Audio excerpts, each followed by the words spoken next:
اچھا ناظرین، عمران خان کے دونوں بیٹے قاسم خان اور سلیمان خان پہلی بار میڈیا کے سامنے آئے ہیں۔ امریکی صحافی جو ہے وہ ان کو انٹرویو دیتے ہوئے دونوں نے کہا ہے کہ والد نے ہمیں خاموش رہنے کو کہا ہے، لیکن اب ہمارے پاس کوئی چارہ نہیں۔ ہم نے سوچا تھا کہ یہ چند ہفتے کے لیے ہوگا، اب تو ہمارے والد کو جیل میں 2 سال ہو گئے۔ انہوں نے عمران خان کو دھندلانے کی کوشش کی، یہاں تک کہ 1992 کے ورلڈ کپ کی تصاویر کو بھی مٹا دیا گیا۔ قاسم نے اور سلیمان نے کہا کہ اسٹیبلشمنٹ بھی جانتی ہے کہ ہمارے والد کرپٹ نہیں ہیں، ہمارے والد صاحب بہت اصول پسند انسان ہیں، وہ دوسروں کی طرح ڈیل نہیں کریں گے۔ ناظرین ذرا بیٹوں کا اپنے باپ پر اعتبار اور اعتماد چیک کریں ذرا، اور یہ بہت بڑی نعمت ہوتی ہے۔ جب تک ان کا بیٹوں کا کہنا ہے کہ جب تک ان کا مشن پورا نہیں ہوتا وہ جیل میں بھی پرسکون رہیں گے۔ وہ ایسے نہیں ہیں کہ دیگر کی طرح وہ تحریک کے ساتھی جب تک وہ ان کے ساتھ ہیں، ان کے ساتھی جیل میں ہیں، دیگر ساتھی جیل میں ہیں، وہ اپنی ذات کے لیے ڈیل کر لیں، ایسا ناممکن ہے۔ اور یہ ناظرین یہ کوئی پی ٹی آئی کا دوسرا لیڈر نہیں کہہ رہا، یہ عمران خان کے اپنے بیٹے کہہ رہے ہیں۔ انہوں نے کہا کہ ہماری 2 ہفتے قبل اپنے ابا سے بات ہوئی ہے، اور کئی بار صبح 4 بجے میسج آتا ہے کہ تھوڑی دیر بعد بات ہوگی، ہم 6 گھنٹے انتظار کرتے رہتے ہیں۔ ہماری کئی میٹنگز، ملاقاتیں فون پہ یعنی کال جو ہے وہ میٹنگ کرنا پڑتی ہیں، اس دوران کال آ گئی تو مس نہ ہو جائے، ہم یعنی الرٹ رہتے ہیں۔ کال کا وقت مقرر نہیں ہے، بے ترتیبی سے بات کروا دی جاتی ہے کبھی کبھار، اس کا مقصد صرف ہمیں پریشان کرنا ہے۔ دونوں بیٹوں کی ناظرین گفتگو سن کر اندازہ لگایا جا سکتا ہے کہ بیٹے اپنے باپ کے لیے کس قدر فکر مند ہیں۔ اچھا ناظرین، اب بات کر لیتے ہیں اس خبر کی جو میں آپ کے گوش گزار کرنا چاہتا ہوں۔ آج آپ نے سن لیا ہوگا کہ آج قومی یکجہتی کے اظہار کے لیے اس جنگی ماحول میں جب اشد ضرورت ہے قومی یکجہتی کی، تو اس کے سب سے بڑے اظہار کے لیے APC یعنی آل پارٹیز کانفرنس ہونا تھی۔ ناظرین یہ آج جو دوپہر کو آل پارٹیز کانفرنس ہونا تھی، یہ کس نے رکوائی؟ یہ کس کے کہنے پر نہیں ہو سکی؟ ناظرین یہ وہی شخصیت ہیں، اس ملک کے 3 بار وزیر اعظم رہنے والے، جن کے بارے میں یہ گلا پھاڑ کے دعویٰ کیا جا رہا ہے کہ شاید وہ سارے میزائل جو پاکستان نے داغے ہیں، سارے ڈرون جو بھیجے ہیں، وہ ٹاکی مار کے نواز شریف صاحب ہی صاف کر کے ادھر پھینک رہے تھے، نمبر نوٹ کر رہے تھے میزائلوں کے، بالکل ایسے شو کیا جا رہا ہے۔ تو یہ حضور والا آپ کو بتانا ہے ناظرین کرام کہ یہ جو انتہائی امپورٹنٹ میٹنگ تھی، جسے پوری دنیا کو ایک میسج جانا تھا کہ پوری قوم اس مرحلے پہ اکٹھی ہے، یکجان ہے، ایک مٹھی کی طرح اکٹھی ہے، تو یہ میاں محمد نواز شریف صاحب کے کہنے پر ملتوی کی گئی ہے یا نہیں ہو سکی۔ اور اس کی وجہ آپ جان کے حیران رہ جائیں گے، بلکہ آپ کو بہت افسوس ہوگا۔ ناظرین تفصیل اس کی یہ ہے کہ سب سے پہلے تو فاطمی صاحب نے، طارق فاطمی صاحب نے وہ اس میٹنگ کی ساری جو سیکورٹی کی میٹنگ تھی، سیکورٹی کونسل کی میٹنگ جو تھی، وہ ساری کی ساری جا کے اس کی مخبری کی میاں نواز شریف صاحب کو، اور جس پہ نواز شریف صاحب جو ہے خاصے سیخ پا تھے ان دنوں جنگ کے دوران۔ پھر جب پارٹی قیادت کی طرف سے ان پر یہ دباؤ آنا شروع ہوا کہ حضور والا کو ایک آدھا بیان دے دیں انڈیا کے خلاف، لیکن وہ بیان دینے کے لیے تیار نہیں تھے۔ تو ناظرین پھر جب یہ آل پارٹیز کانفرنس کا ان کو اندیا دیا گیا کہ مقتدر حلقوں کی بھی یہ خواہش ہے کہ آل پارٹی کانفرنس ضرور ہونی ہے، تو انہوں نے، ان کا انتہائی موڈ خراب تھا۔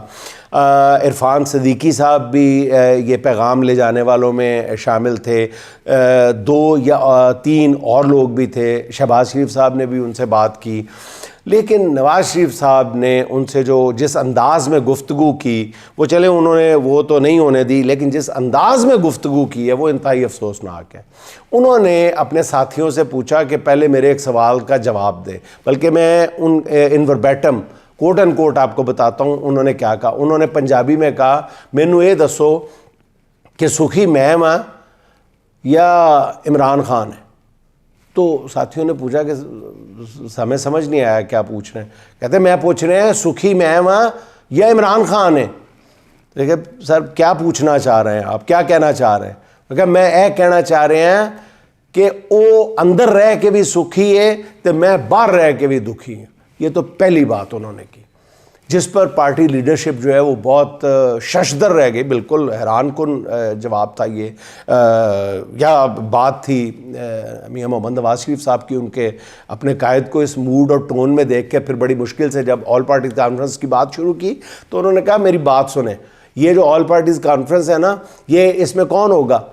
اس میں یہ جو آپ نے بندے بنائے ہیں یہ سارے لائے جا رہے ہیں, یہ پورا میلہ جو ہے نا یہ مجھے ذلیل کروانے کے لیے کیا جا رہا ہے. وہاں پہ گنڈا پور بھی ہوگا, وہاں پہ وہ پی ٹی آئی کے موجودہ چیئرمین بھی ہوں گے, بیرسٹر صاحب بھی, بیرسٹر گور بھی ہوں گے, تو ان کا ٹارگٹ میں ہوں گا.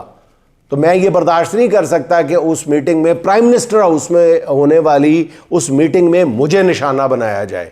اور ناظرین یہ بھی آپ کو بتاتا چلوں کہ یہ ساری اس میٹنگ کی تیاریاں ہو چکی تھیں, کالز جا چکی تھیں, اور اس میں شہباز شریف صاحب بھی آن بورڈ تھے, مقتدرہ بھی آن بورڈ تھی, سارے لوگ آن بورڈ تھے. اور یہ بتایا گیا تھا کہ بیرسٹر گور صاحب بھی کو منا لیا گیا ہے, بیرسٹر گور صاحب بھی اس میں شریک ہوں گے, کوئی مسئلہ نہیں ہوگا. لیکن میاں محمد نواز شریف صاحب اس بات پہ بضد رہے کہ نہیں جی یہ آپ لوگ مجھے جو ہیں ان کے سامنے ڈال رہے ہیں, وہ ان کا سارا فوکس میں ہوں گا. تو پھر غصے میں انہوں نے یہاں تک کہا کہ اگر آپ نے میرے ساتھ یہی سلوک کر رہے ہیں تو پھر بیرسٹر گوہر کی بجائے اس سے کروا لیں, اس کو باہر نکلوا لیں, اس کو جیل سے نکلوا کے میرے سامنے بٹھا دیں. غصے میں انہوں نے کہا کہ اس کو جیل سے نکلوا کے. اس پر وزیر اعظم صاحب نے پتہ نہیں شرارت کی ہے یا کس موڈ میں کہا ہے, انہوں نے کہا ہے کہ جی اس کو نکلوانے کے لیے وہ نہیں مانتے. تو انہوں نے کہا کہ پھر ان کو جا کے بتا دو کہ پھر اے پی سی کے لیے نہیں, ہم نہیں مانتے. نواز شریف صاحب نے کہا شہباز شریف صاحب سے کہ ان کو جا کے بتا دو کہ اگر ان کو اس کو نکلوانے کے لیے وہ نہیں مانتے تو پھر اے پی سی میں جانے کے لیے ہم نہیں مانتے. عجیب موڈ تھا, عجیب ٹون تھا, عجیب گفتگو تھی میاں نواز شریف صاحب کی, جس پر وہ عجیب سا منہ بنا کے وہ واپس آ گئے. اب ناظرین یہ انہوں نے غالباً گمان یہ ہے یا اطلاعات یہ ہے کہ 2 یا 3 دن کے بعد یہ دوبارہ اس میٹنگ کا انعقاد ضرور ہوگا, کیونکہ یہ اس وقت ملک کی اشد ضرورت ہے. اور اس میں جو آخری اطلاعات ہیں وہ یہ ہیں کہ نواز شریف صاحب نے اس بات کی یقین دہانی چاہیے کہ میں تب میٹنگ میں جاؤں گا اگر میرے اوپر ایک بھی جملہ نہ کسا جائے, مجھے اس بات کی گارنٹی دی جائے. اب پتہ نہیں یہ گارنٹی ان کو ملتی ہے یا نہیں ملتی. بہرحال ان کی شرط یہی ہے کہ مجھ پہ کوئی جملہ, ایک بھی جملہ نہیں کسا جائے گا اس میٹنگ کے دوران. اچھا ناظرین یہ تو ہے میاں نواز شریف صاحب کی کنٹریبیوشن, جو کہتے ہیں کہ جی یہ پوری جنگ جو ہے انہوں نے لڑائی ہے. اچھا ناظرین آپ پاک بھارت کشیدگی کے آگے بھی چلتے ہیں. اس کے بعد خاتمے کے بعد اصل میں ناظرین ذرا غور فرمائیں تو نون لیگ سب سے زیادہ مشکل میں, بظاہر وہ فرنٹ فٹ پہ کھیل رہی ہے, لیکن دیکھا جائے تو سب سے زیادہ اس وقت جو بیچارگی کی صورتحال ہے وہ نون لیگ کی ہے. بھارت کے ساتھ ایک ہفتے کی کشیدگی اور جنگ نے ایک بار پھر واضح کر دیا ناظرین, کوئی مانے یا نہ مانے, کہ نون لیگی جماعت جو اس کا وجود ہے وہ سوائے بوجھ کے کچھ بھی نہیں رہ گیا. اسٹیبلشمنٹ کا حالت امن میں نون لیگ سے سب سے بڑا گلہ ہی یہی تھا نا ناظرین کہ وہ پی ٹی آئی کے خلاف اور اسٹیبلشمنٹ کے حق میں کوئی بیانیہ بنانے میں ناکام رہی. اب جنگ کے دوران بھی ثابت ہو گیا ہے کہ نون لیگ اور اس کی قیادت اس نازک موقع پر بیانیہ بنانا تو دور کی بات ہے, منظر سے ہی غائب ہو گئی. اب نون لیگ کی اس غیر حاضری کی وجہ جو ہے وہ اچانک ٹویٹر کھولنے کا فیصلہ لینا پڑا اس کی اس غیر حاضری کی وجہ سے. آپ دیکھ لیں کہ ٹویٹر کھلتے ہی پھر پی ٹی آئی کے سوشل میڈیا وارئرز نے, جن کے بارے میں آج پتہ نہیں کس کس طرح کے بیانات داغے جا رہے ہیں, الزامات لگائے جا رہے ہیں. ناظرین میں پوری ایمانداری سے آپ کو بتا رہا ہوں کہ ٹویٹر کھلتا ہی پی ٹی آئی کے سوشل میڈیا وارئرز نے بیانیے کی جنگ میں بھارت کا بیڑا غرق کیا ہے, اور بیانیے کی اس جنگ میں پاکستان کی کامیابی اتنی ہمہ جوت ہے کہ اس وقت پورے ہندوستان میں وہ میمز ڈسکس ہو رہی ہیں جو پی ٹی آئی کے نوجوانوں نے بنائی ہیں، بھارتی قیادت اور فوج کو اپنے عوام کے اندر مذاق بنا کے رکھ دیا ہے۔ پی ٹی آئی کے نوجوانوں نے مودی اور اس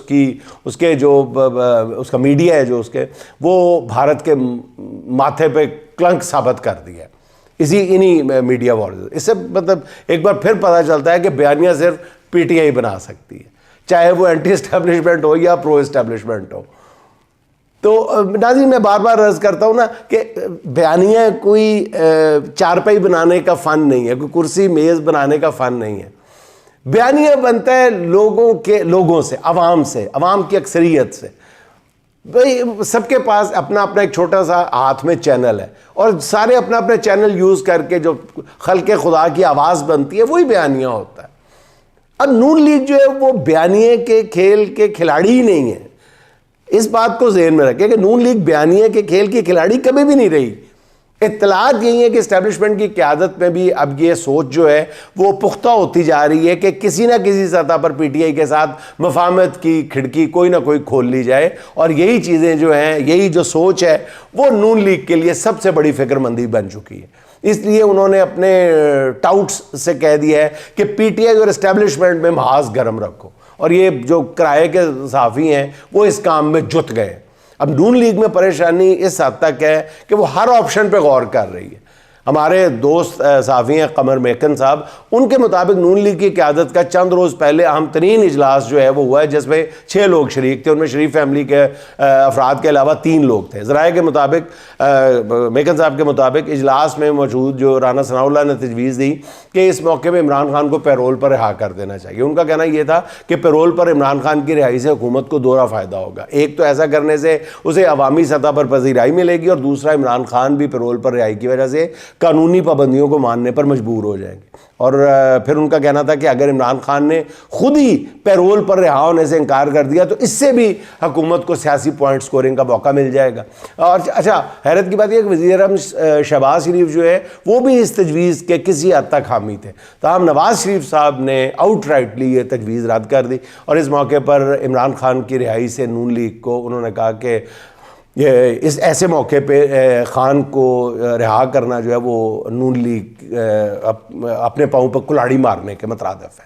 اور ان کی صاحبزادی مریم نواز نے بھی فوری طور پہ اپنے والد صاحب کی تائید کی، جس پر نون لیگ عمران خان کی پیرول پر رہائی کے معاملے سے بیک آؤٹ کر گئی، اور یہی وجہ ہے کہ اس کے بعد سے نون لیگ نے اپنے تمام لاڈلوں کو حکم دے دیا ہے کہ وہ دوبارہ پی ٹی آئی اور اسٹیبلشمنٹ پہ آگ بھڑکائیں، جس کے لیے پی ٹی آئی رہنماؤں کے اینٹی اسٹیبلشمنٹ پرانے بیانات ڈھونڈ کر دوبارہ پوسٹ کیے جا رہے ہیں، جس سے اسٹیبلشمنٹ کو یہ پیغام دینے کی کوشش کی جا رہی ہے کہ آپ ان لوگوں سے صلح کرنے جا رہے ہیں جو ماضی میں آپ کے متعلق یہ کہتے رہے ہیں۔ اب اس کے جواب میں لا محالہ اگر پی ٹی آئی والے خواجہ آصف صاحب اور نواز شریف کا بیانات جو ہیں وہ اسٹیبلشمنٹ کے بارے میں جو ارشادات عالیہ ہیں وہ پوسٹ کرنا شروع کر دیں گے تو ناظرین ملک میں کیا فضا بنے گی آپ اندازہ لگا سکتے ہیں۔ اب نون لیگ نے تازہ کارروائی یہ ڈالی ہے کہ بھارت کی شکست پر پاکستان زندہ باد ریلی نکالنے پر تحریک انصاف کے خلاف مقدمہ درج کر لیا۔ آج ناظرین عمران خان کی بہنوں کو پہلے جیل سے دور ناکے پر روکا گیا تھا، مگر ذرائع کے مطابق اس کے بعد جیل کے اندر سے ناکے پر حکم آیا کہ عمران خان کی بہنوں کو ملاقات کے لیے آنے دیا جائے۔ روکنے اور بلانے کے اس کھیل میں ناظرین آپ بھی جانتے ہیں کہ پس پردہ چل رہی جو ہے ساری کہانی پوشیدہ ہے۔ اچھا ناظرین، سپریم کورٹ کے آئینی بینچ میں مخصوص نشستوں کے نظر ثانی کیس کی سماعت آج ہوئی تھی۔ سماعت شروع ہوئی تو سنی اتحاد کونسل کے وکیل نے 11 رکنی بینچ پہ اعتراض کر دیا، جس پہ جسٹس امین الدین خان نے کہا کہ آپ کو 30 تاریخ پر اعتراض یاد آیا۔ اس پر وکیل فیصل صدیقی نے کہا کہ پہلی سماعت پر ہمیں نوٹس ہی نہیں کیا گیا، اور دوسری تاریخ پر جنگ شروع ہو گئی تھی، تیسری آج ہے۔ اس پر جسٹس امین الدین نے کہا کہ اگر نوٹس نہیں ملا تو نہ آتے، انہوں نے کہا کہ آپ کا اعتراض ابھی سن کر فیصلہ کر دیتے ہیں، لیکن اس پر جسٹس جمال مندوخیل نے کہا کہ بہتر ہے کہ انہیں پٹیشن دائر کرنے کا موقع دیا جائے، جس پر کیس کی سماعت غالباً 19 مئی تک ملتوی کر دی گئی۔ ناظرین، یوں لگتا ہے کہ جسٹس امین الدین بہت ہی جلدی میں ہے، اور میری نظر میں اس کیس کا فیصلہ بتائے گا کہ آیا ملک میں جو یکجہتی کا ماحول نظر آ رہا ہے وہ مزید جاری رہے گا یا نہیں۔ اگر آئینی بینچ نے تحریک انصاف کی نشستوں کی بندر بانٹ کی اجازت دے دی تو ملک جو ہے وہ دوبارہ اسی خلفشار کی طرف لوٹ جائے گا جو پچھلے 3 سال سے جاری ہے۔ جسٹس عائشہ ملک اور جسٹس عقیل عباسی نے اس بینچ سے متعلق جو اعتراضات اٹھائے ہیں، اس کے بعد بینچ میں موجود باقی ججز پر ناظرین لازم ہو جاتا ہے اس خاکسار کی رائے میں کہ وہ ملکی سلامتی کو ذہن میں رکھتے ہوئے جو بھی فیصلہ دینا، ایسا فیصلہ دیں جو قوم میں دوریاں ختم کر کے جوڑنے کی صورت بنائے۔ ناظرین، اس کے ساتھ ہی آج کے ہمارے بہت ہی خوبصورت شاعر میرے پسندیدہ عباس تابش صاحب کے 2 اشعار سن لیں، کس کے بارے میں، کن حالات میں، آپ خود ہی سمجھ جائیں گے۔ یہ ہم فقیر جو کم کم دھمال ڈالتے ہیں، یہ ہم فقیر جو کم کم دھمال ڈالتے ہیں، زمین ہلتی ہے جس دم دھمال ڈالتے ہیں، زمین ہلتی ہے جس دم دھمال ڈالتے ہیں۔ تمہیں کنارے سے دریا دکھانے کا مطلب، تمہیں کنارے سے دریا دکھانے کا مطلب یہ وہ جگہ ہے جہاں ہم دھمال ڈالتے ہیں، یہ وہ جگہ ہے جہاں ہم دھمال ڈالتے ہیں۔ ہمارے بخت فقیروں کی انگلیوں پہ نثار، ہمارے بخت فقیروں کی انگلیوں پہ نثار، جہاں زمرد و نیلم دھمال ڈالتے ہیں، جہاں زمرد و نیلم دھمال ڈالتے ہیں۔ ایک ایسا وقت بھی آتا ہے ہم فقیروں پہ، ایک ایسا وقت بھی آتا ہے ہم فقیروں پہ، درون حلقہ ماتم دھمال ڈالتے ہیں، درون حلقہ ماتم دھمال ڈالتے ہیں۔ ناظرین، خوش رہیں، خوش رکھیں، آپ سے ملاقات ہوگی انشاءاللہ کل۔ اللہ حافظ۔